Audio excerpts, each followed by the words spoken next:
25 men, 1 woman, 24 hours. In the heart of ancient Rome, inside a dimly lit brothel cell in the city's most dangerous district, an impossible competition was taking place. The empress of the most powerful empire on earth had just challenged Rome's most legendary prostitute to see who could satisfy more men before dawn. Money wasn't the prize. Status wasn't the reward.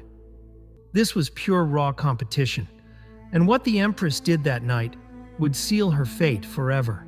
Her name was Valeria Messalina. She ruled beside her husband by day and worked as a prostitute by night. And when she finally went too far, her execution would be so swift that historians still argue whether the stories about her were even humanly possible, or if they were the most devastating character assassination ever written. What you're about to hear will make you question everything you thought you knew about power, sex, and ancient Rome. Before we uncover what really happened behind palace walls, make sure you're subscribed, because what's coming will completely change how you see ancient Rome. Hit that like button if you've ever wondered how much of ancient history is propaganda versus truth.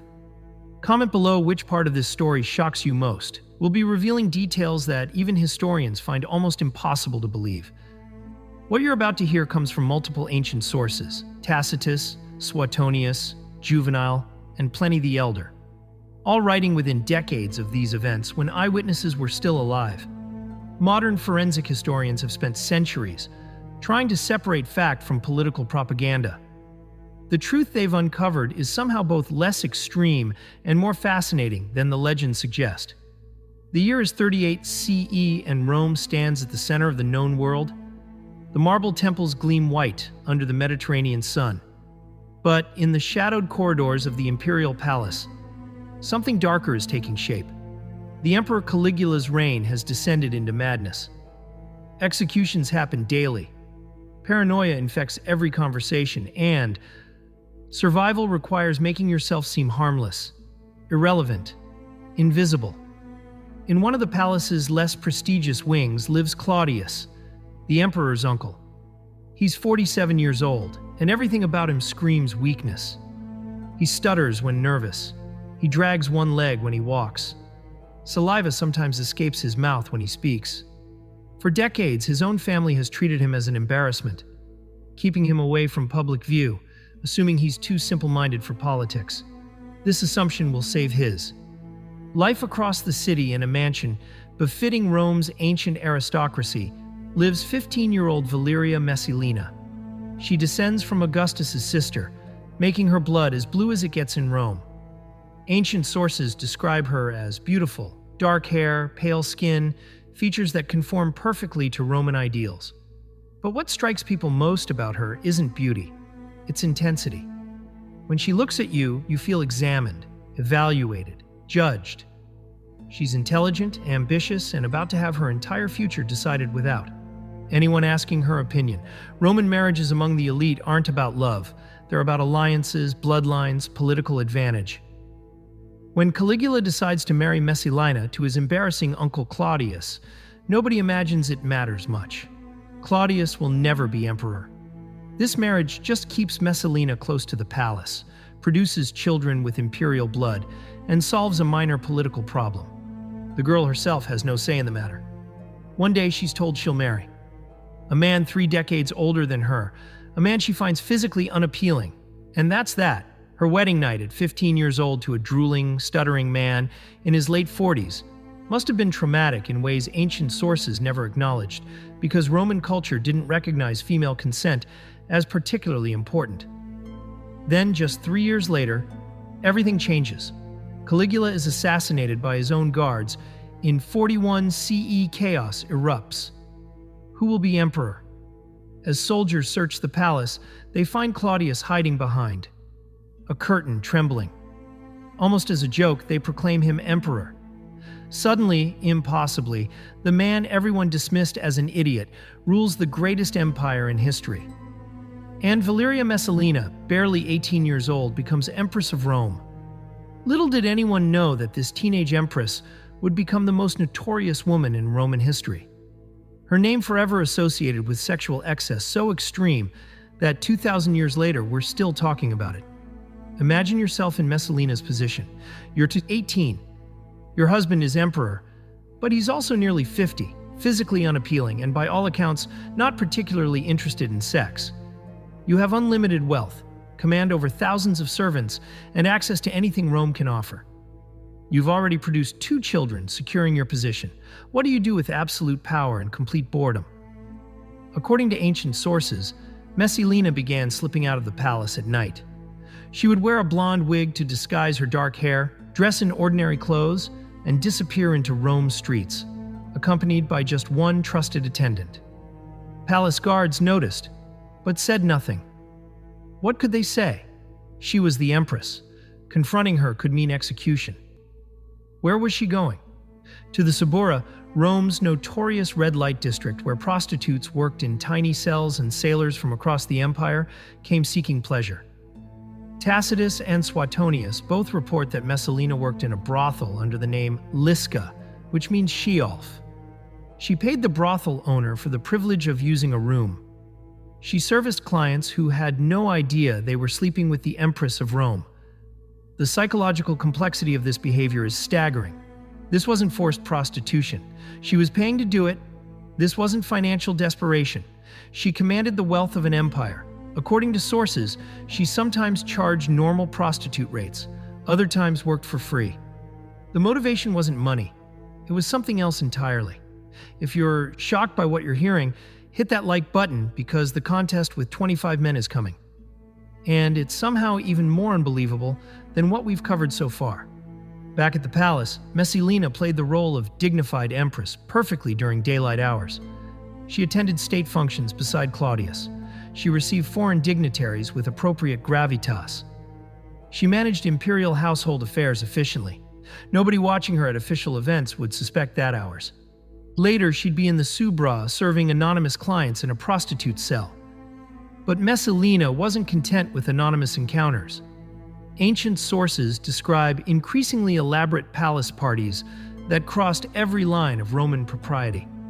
She began hosting what can only be described as orgies, gatherings where senators and their wives performed sexual acts in front of each other, often at Messalina's explicit instruction.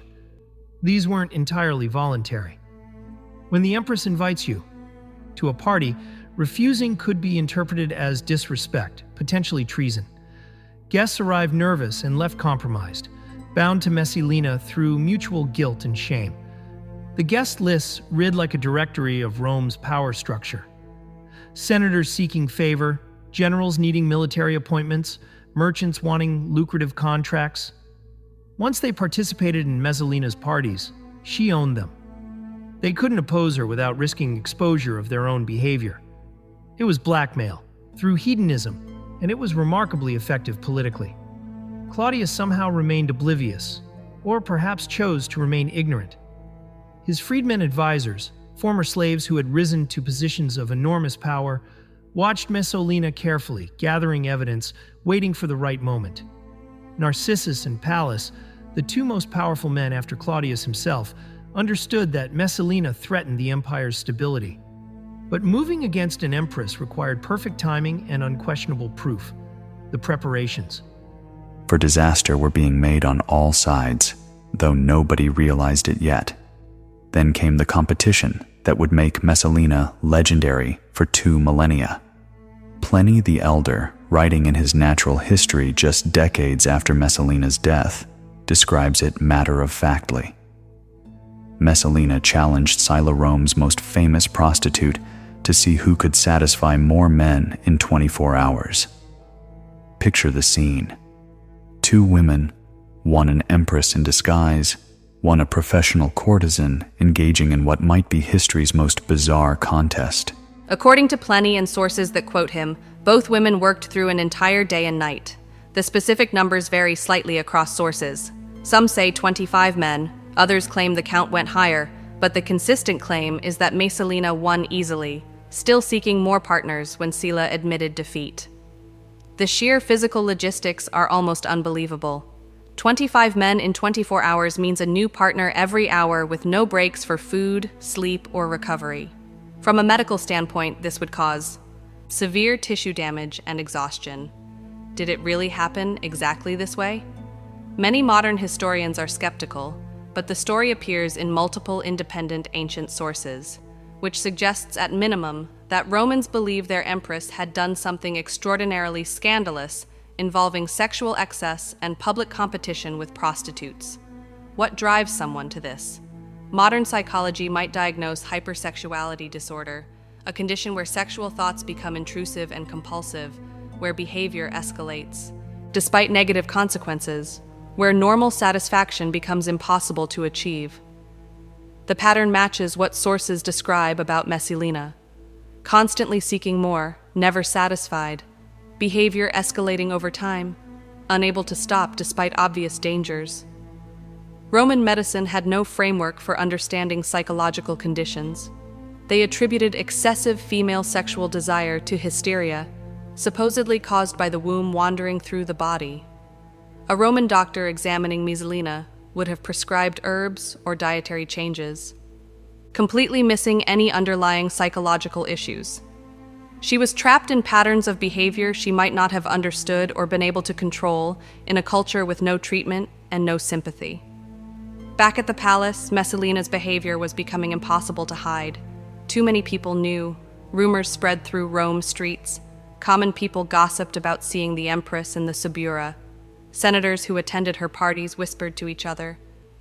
The scandal was becoming public knowledge, except, apparently, to Claudius himself, still isolated in his bubble of imperial information control. Narcissus and Pallas watched and waited, building their case. Messalina had made enemies with every execution she ordered, every political rival she destroyed, every person she humiliated. They were all waiting for their chance at revenge.